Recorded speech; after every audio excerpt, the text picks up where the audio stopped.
everyone. Thank you for coming. I'm Lana, and this is my co-host Teresa, and we are the hosts for this podcast, Art Hour. Today we have Diego Robles with us. So I'm just going to give Diego a brief introduction.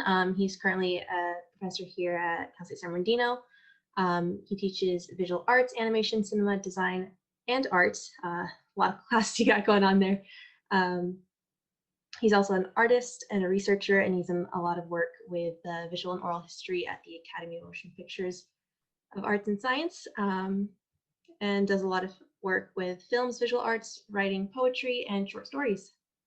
So you got quite a list going on over there. Thank you. Yeah, so today we're going to talk, I guess, the broad philosophy of, surrounding the art world today, and that's, is art changing and it is a bad thing? When you go to like a museum, for example, and you're walking around the halls, you can kind of see like this divide between like things that were made before, like let's say the 18 or 1900s, and you see like this craftsmanship, and you see people trying to really depict life as it was seen, and then you see this switch to this modern, postmodern, contemporary sort of arts. So Diego, why do you think that happened? Like, what caused that switch? I just, by the way, put the questions in the chat. So can you give it to me one more time? I just had to talk with my mom and my daughter and my wife, the three most special people in my life, to not be so loud. Awesome. So yeah, when you look at art that was made maybe 100, 200 years ago, you see that they really focus on, depicting life as it was, whether it be nature or, the human form. But, somewhere around the last 100 to 200 years, things started to switch, and you see a lot more different styles. And, you look at cubism and just, postmodernism, modernism, and modern art in general, and you see that it's a lot very different from how it was before. So what do you think was really the catalyst that started that? What do you think was the thing that sparked that change? Oh, thank you for saying that again. Well, I think the first and foremost, it's life. And so like life shifts, and as life shifts, everything shifts, including art. There's no exception to it. The other thing is, this one is a little more, I mean, the first one is obvious, but it's also not so obvious, right? That we don't exist in a vacuum as artists, as art historians, critics, theorists, educators, as art anything, as people who are creative and imaginative and that explore their consciousness. Before there was other names for that, there wasn't consciousness. Maybe there was the term spirit, or the term lifestyle, or the term crafts. And so for me, these terms change and shift over time, and art will shift and change over it. That's probably one of the only things that's guaranteed to happen, that art will keep changing as life is, and culture. And so that one, I mean, it's obvious, but it's not so obvious. The other one is not so obvious, and it's not so obvious that it's not so obvious. And that is that the people that are considered the ones in the room, metaphorically, so the people who are doing the art, that practice cubism, that practice surrealism in the time that they did, the people writing about it, the people, even the people consuming that art, going to the gallery or museum or wherever, who are those people? And who are, but more importantly, who's not included? Who's not included in the room as in a metaphor for that time, for that art movement and style and aesthetic. And that immediately puts us into the what's not so obvious, that's not so obvious, which is the point of view that we're seeing anything through, including art.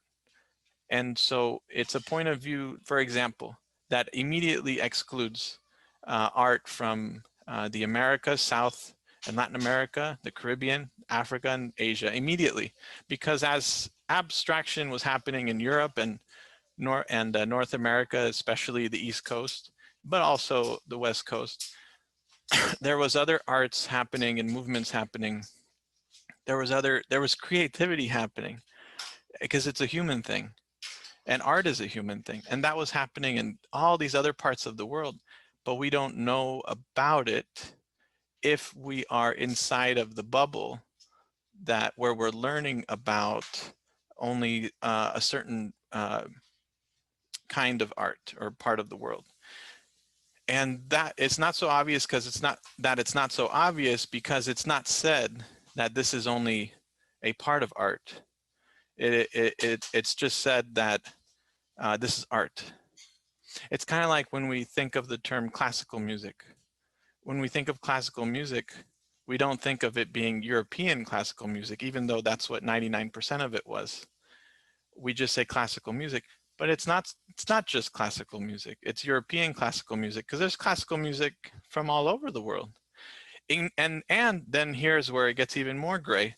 Even inside of Europe, there was other kinds of music, what people call folk music, that is also classical but didn't make the cut into Right. what's classical. And same thing with art, right? And when we look at art and art that was happening in Europe or the US, and we talk about abstraction or surrealism or anything, even inside Europe and the US, especially the US, because of the diversity of the US, there was a lot of other art happening already in the Western point of view with minorities in the West, indigenous people, um, African Americans, Latinos, that were already kind of practicing different art forms and being creative that aren't included in a lot of that perspective.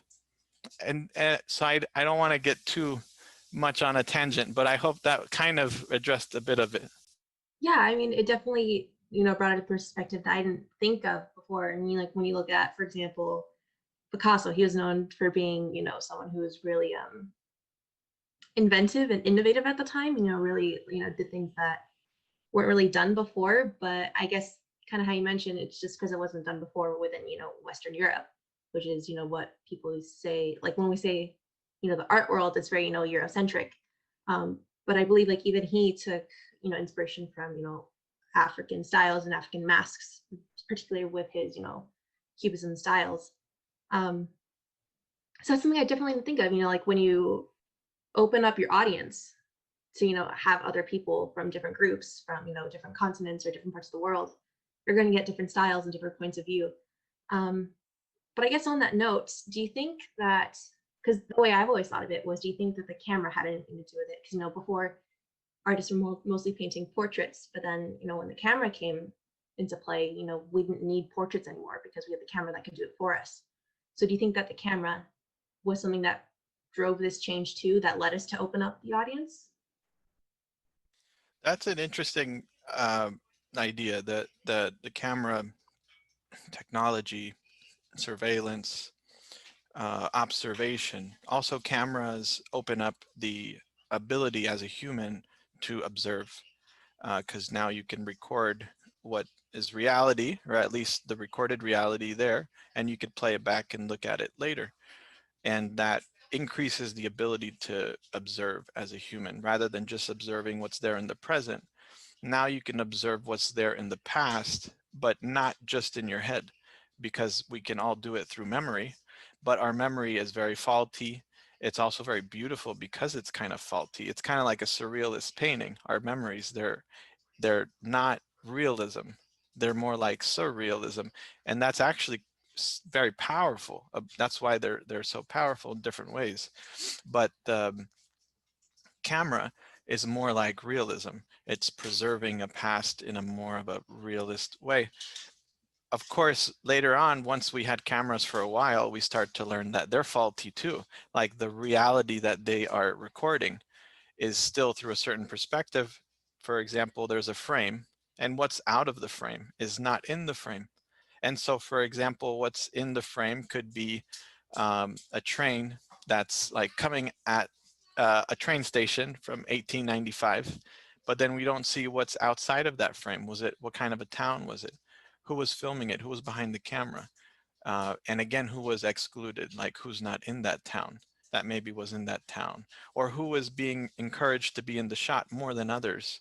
Maybe they wanted more women and children to be in the shot to be scrambling. And so they are, right, already from the beginning of cinema, encouraging cliche and stereotype in a realist way, in the documentary way. It's not even fiction. And then you add fiction to it and it starts to really distort even more. But again, some of those distortions are what makes art beautiful.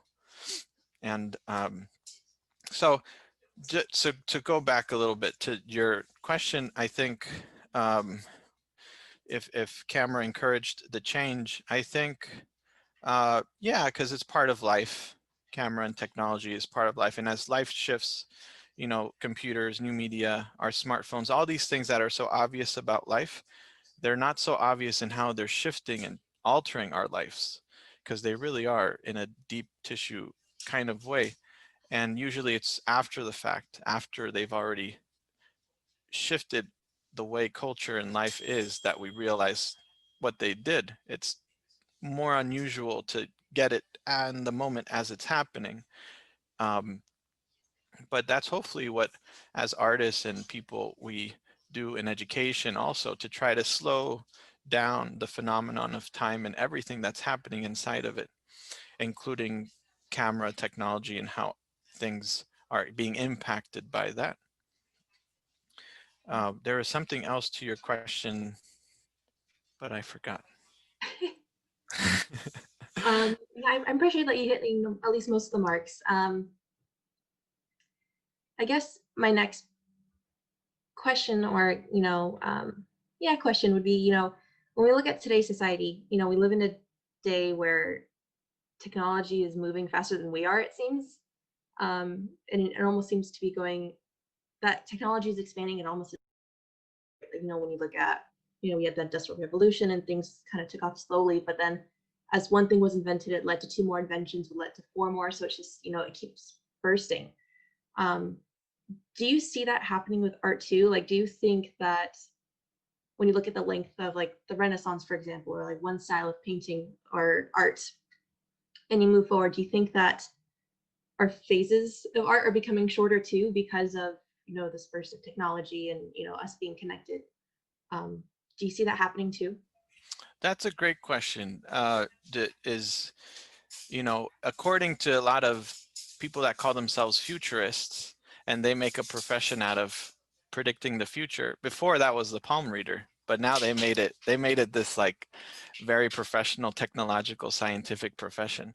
I think sometimes there might be more wisdom even in the palm reader, right? But those scientists that have they're creating this new genre in scientific thought called futurism. They say that with things like singularity and technology, singularity being a point at which we reach where from there forward technology changing is almost out of our hands and shifting at a rate that we have no ability to stop, and there may be repercussions from that. And so according to this whole idea, um, yeah, it would make sense that art is not excluded from anything else in terms of changing more quickly, including art movements, art styles, isms, right? And but I remember the last question now, that the point I wanted to make in the last question. The point from the last question is, I think we have to run backwards as fast as we run forwards. And running backwards in time and being also is so important, because when we look at how are we opening up franchise and membership in politics, political parties, in culture, in who is citizenry, in membership to an art gallery, to a museum, as we look and see how things are opening up for different people to be a part of it, I think we have to run backwards because it's already limiting everything that has been a part of what makes the world the way it is today.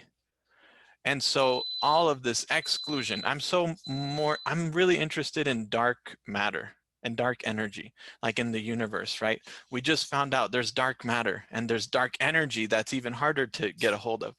And dark matter is like, there's the known universe when we look out with astronomy and the telescopes. But there's a lot of the unknown universe we didn't know that is already there under our noses as we look out, but we can't see it because of the telescopes we've had so far that have been very optical rather than digital and like using different kinds of light rays like microwaves rather than the regular optical lens that's looking at the stars. And we realize from here to like the galaxy that's the closest neighbor, there's all this stuff we have been missing. And I think for me, it's like that also and by the way, when I look out into the future like that, into the galaxy, for me, and maybe also some indigenous practices, but even science, it's not the future. That's the past. When we look up, Right. all of that is the past.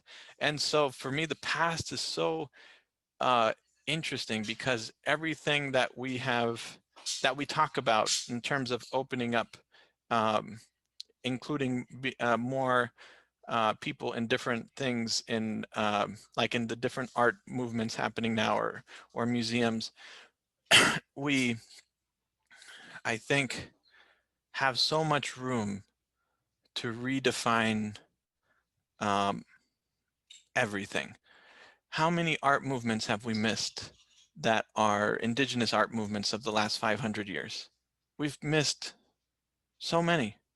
How many have we missed that are of minorities in the West, African Americans in the US, Afro-Latinos in Latin America? How many have we missed from East Asia?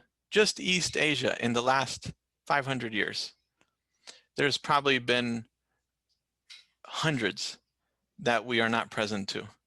Right? And we're so present and we write so much about surrealism and it is beautiful. But what about all those other isms there?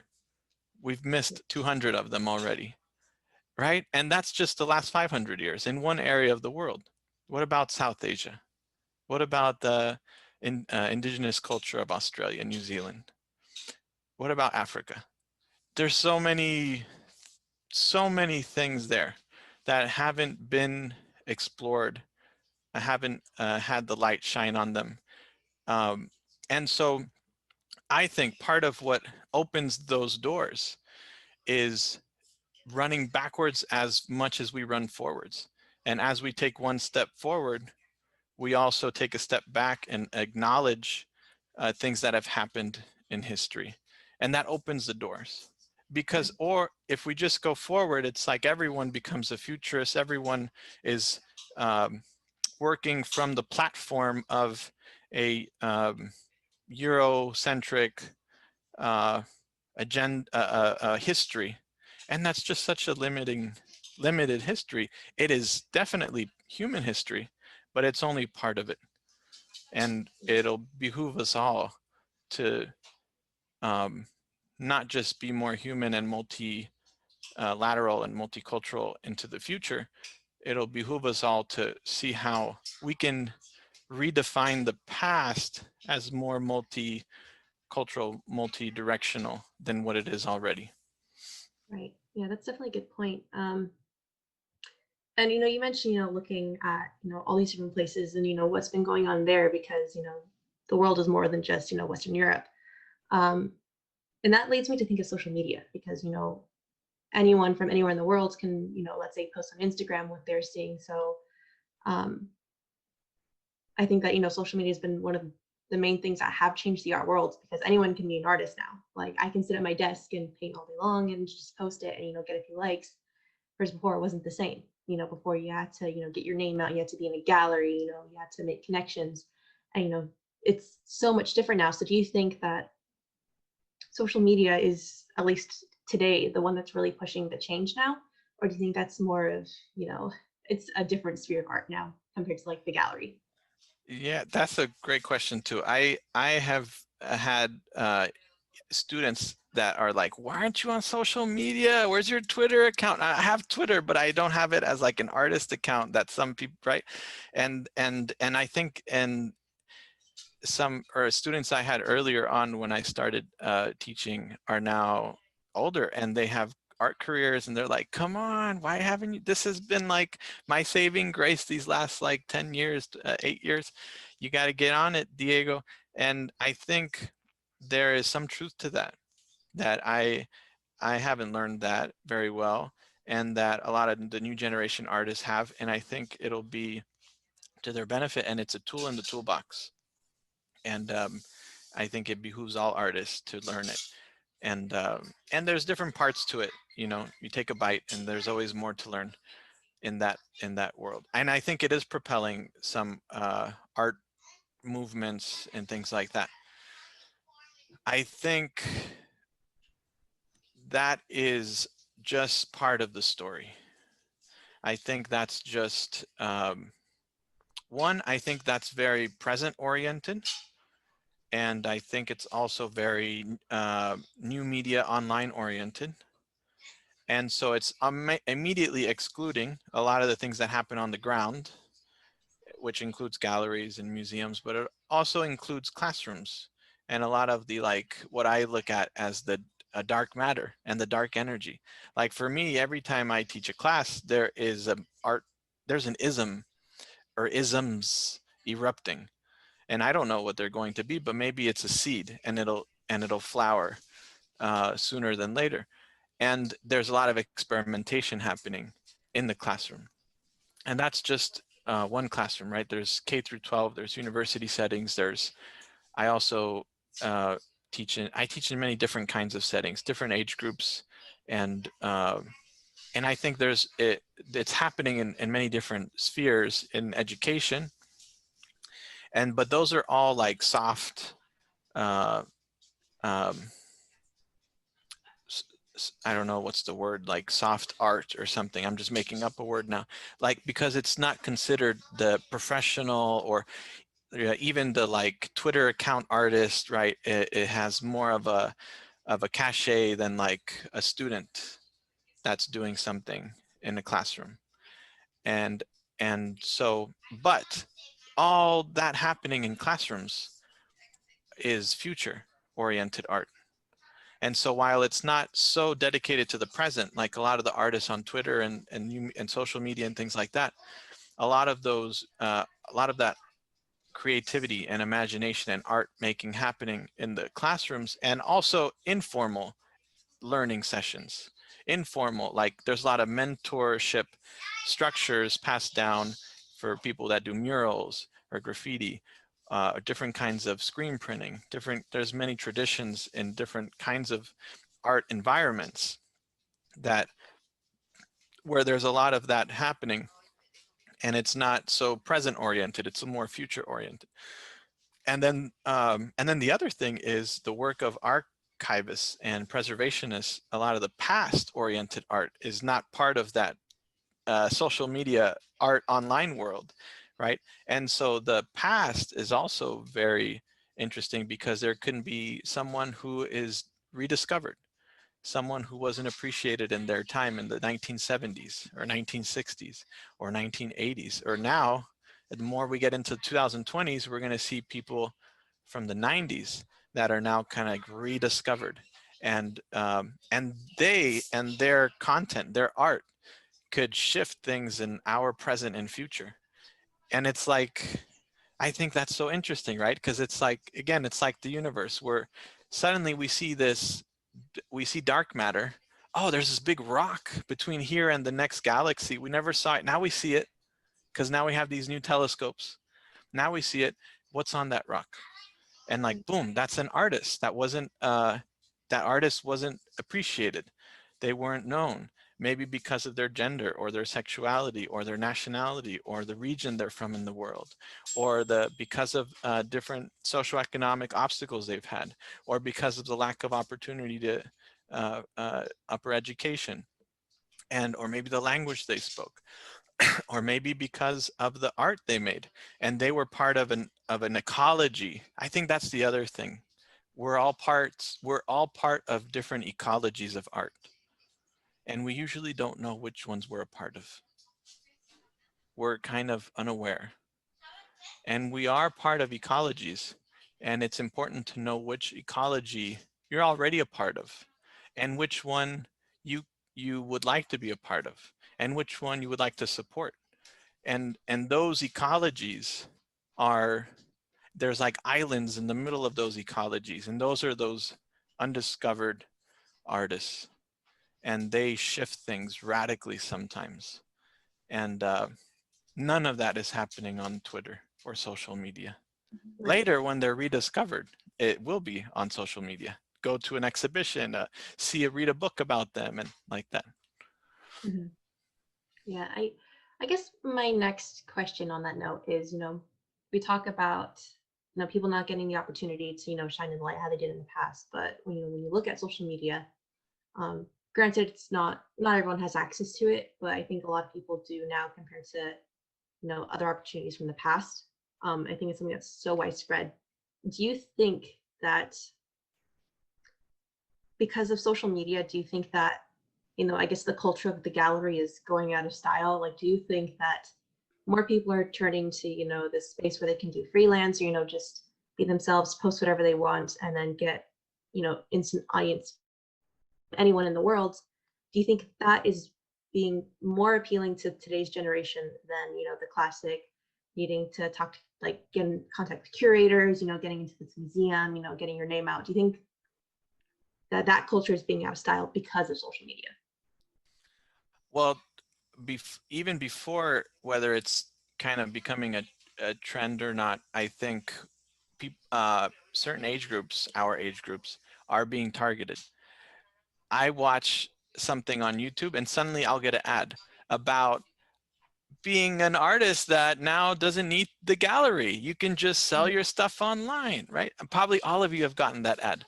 A lot of you have, maybe, right? If especially if you're already uh, making art, and maybe if you've exhibited before here or there, if somehow they got your data that you're an artist, they are probably going to send you that sooner or later.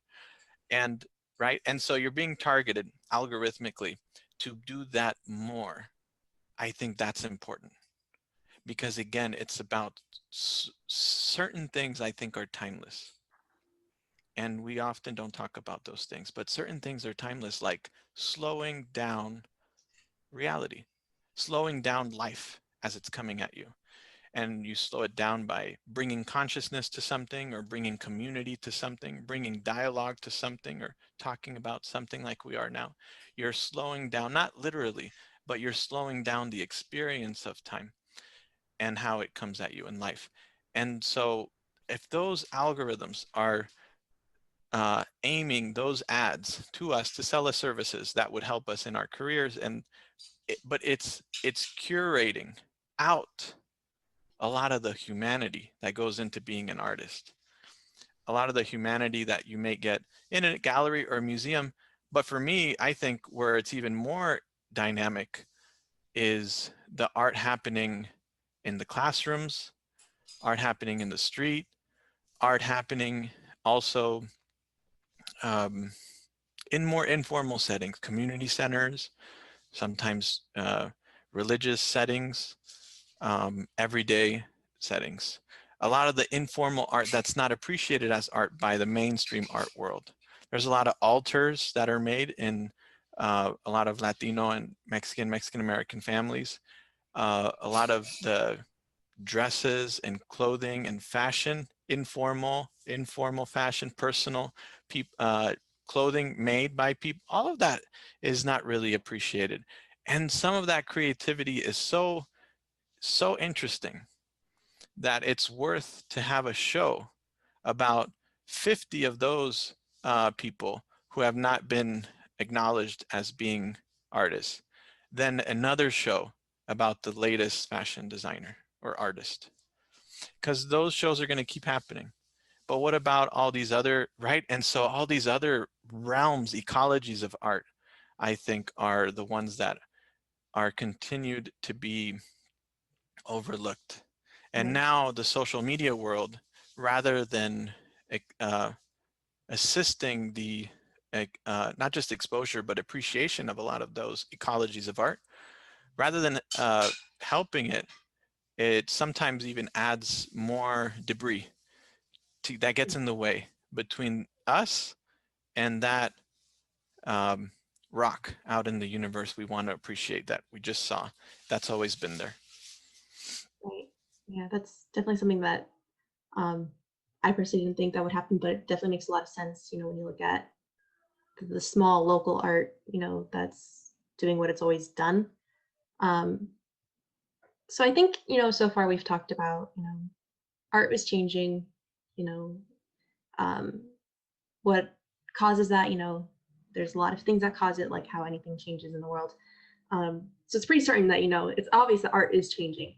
Um, but I guess it leads me to, is it a bad thing? I know that we've talked about that briefly, art always changes. It's never a bad thing. If anything, it's a good thing because, we're allowing more people into that sphere, like you said. But I guess my question to you, and this might have to be our last question before we switch to Q&A, is what do you think about when the person, like let's say a person goes into a museum and they see, let's say a painting or a sculpture or something, and then they look at it and they're like, how the heck is this art? Because, when people think of art, they think of Michelangelo, they think of Da Vinci, they think of, all that sort of grand stuff with, exquisite craftsmanship, all that Western art. That's what they think of when they think of art. And so if they walk into that museum and they're like, why is this art? I could have done this. It's just like cubes, or it's just, the people I'm talking about, they're like, why is this art? So what do you say to those people who see art as superior in the past? Oh, well, wait, well, let me just, before that one, like when someone says I can do that, I think that's such a acknowledgement to that artist, because that artist has now made art that looks so easy. People think they can just do it.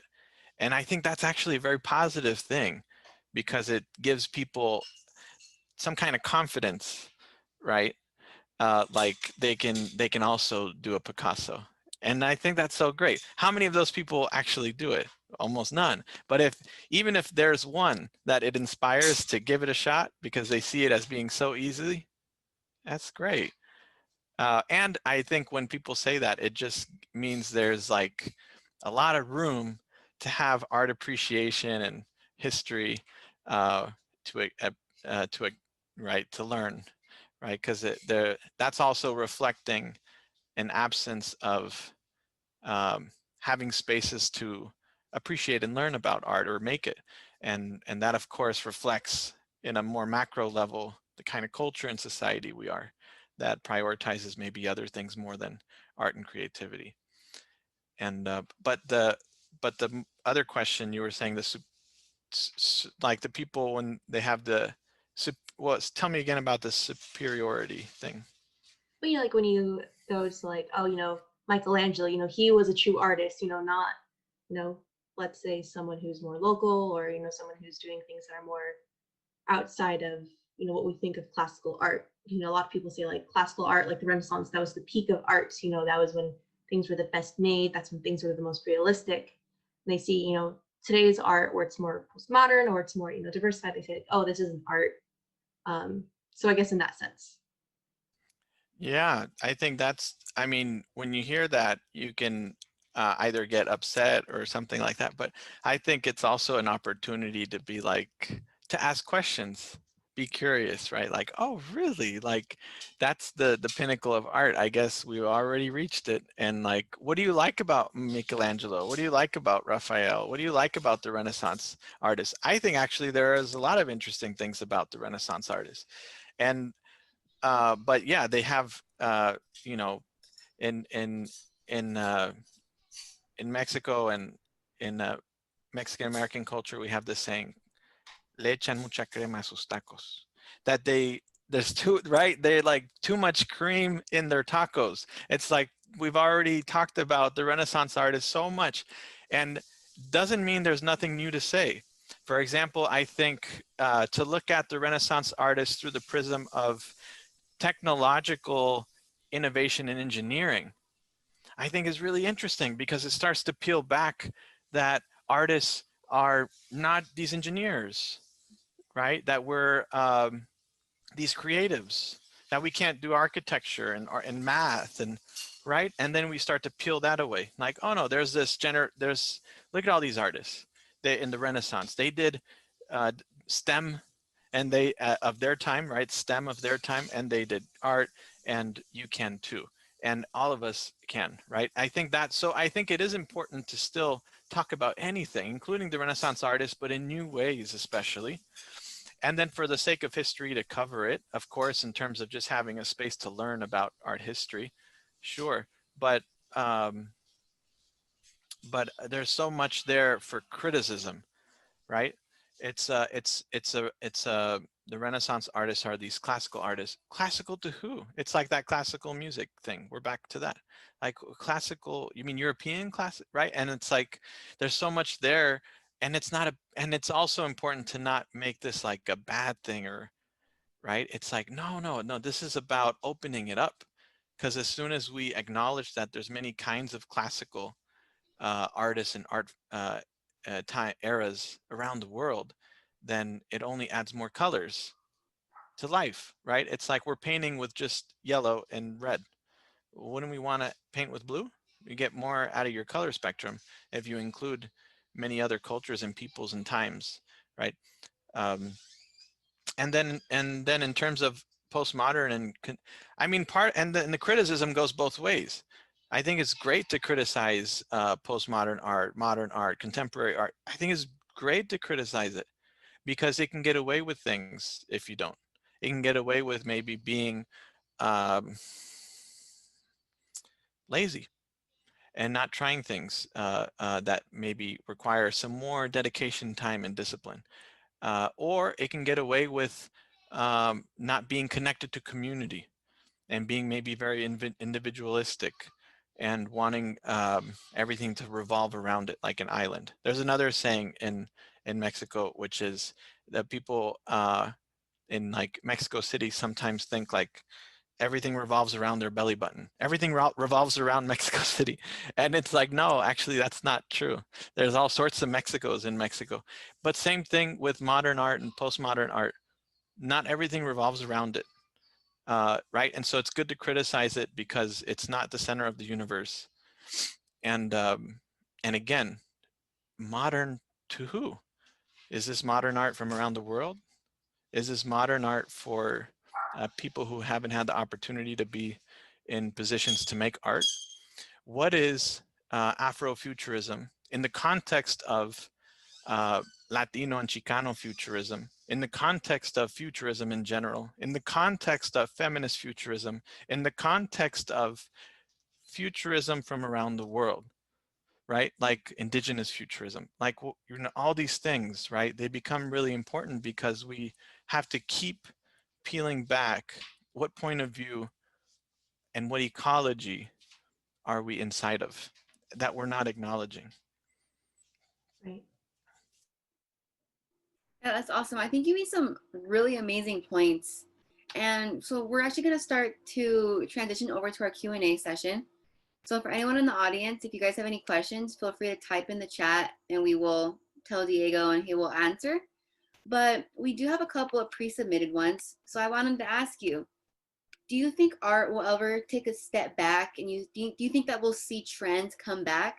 Because especially in 2020, I think we've seen a lot of trends in music, trends in style, trends in like how people act. We've seen a lot of trends come back. Do you think art will also be a part of that? Yeah, I mean, it's part. I think it can be a part of anything. So, like, if a trend comes back, let's say from the '90s, in the next 5 years, in fashion or in music, will it come back in art in some way? I think it will. There's that kind of retro. Uh, is I think like a return to something, and I think it'll happen in anything because I don't think life is so linear. There's many loops. Right. Yeah. Okay. I have a question for you. And you know, you yourself are an artist who does, you know, a lot of work, especially with film and short stories and all that kind of stuff. Um, is there like an artist or an ism or something that like the one thing in particular that inspires your work? Oh, that's a good question. I mean, I think I am inspired by all of them. The more I learn, uh, bless you, the more I learn about isms, different ones, the more I get inspired to learn more, more isms and things like that. I think I got surprised by realizing I hadn't learned, for example, isms that may pertain to some of the ecologies I'm a part of until later in life. And so I just said in a polite way that I wasn't taught Latino or Chicano or even Mexican art until I was in my last semester in undergrad. And I think that's just my life and a lot of the lives a lot of us have in this Zoom room. Just our lives are criticisms of the society we live in, just the life we have lived. And it's being aware of it, bringing consciousness to it. And then I think those have been very inspiring because they say a lot about who I am and how I got to be who I am. And I didn't know. And so those kind of like get you from in your heart. Like they really get you in your heart because they're a part of who you are. And you didn't know that that's who you are until much later. And there's something about being robbed of your own culture a little bit that takes time to come to terms of. And sometimes that hurt will stay. It won't go away forever, but it's an important hurt to cope with and to find how to navigate it and use it for positive ways in the world. Right. Okay. I think we have one last question. It seems like a three-part question. What sparked your interest for the arts? When did you start, and how long have you been involved in them? So interest in the arts, you know what? I was really interested really young. I used to paint when I was like in preschool, and I got really into painting apparently, but I marked up the carpet by accident, and my dad made me throw away all my paints, and I didn't go back to it until way later. But I did get into other art forms like theater, um, and then later film. We didn't have like film class or anything like that. I just got into that on my own with friends. But theater, we had fortunately theater in my middle school and high school, and I through theater I kind of got into other things too and like that. But so very early for arts, and then that's when I started, I think in preschool I counted, even though I stopped painting for years after that. And then how long have you been involved in? Well, ever since I was like preschool, like 4, 3. But there's a lot of gaps in between, a lot of pockets of not doing it, of just realizing, do I even know that I want to do it, or coming back to that little person, coming back to talking to that little person that I am when I was 3 or 4 and being like, I'm so sorry that happened to you, but you can keep making art. Right. Wow. New question, but what else? That's it? Yeah, I think that's our last question. Awesome. Yeah, so that's all that we have. So we want to thank everybody for coming today. We hope everyone enjoyed. Thank you, Diego, for taking the time out of your day to discuss with us. We think we loved this podcast. We thought it was really, really interesting. It was a really, really good question to ask. So thank you, everybody. We hope you guys enjoyed. And on that note, we do have a holiday party, the Rafa holiday party. I believe Miranda just dropped the RSVP link in the chat. So join us this Saturday. That's December the 5th at 4 for our holiday party. So thank you all for joining us, and have a good holiday. Thank you, everyone. Thank you for coming.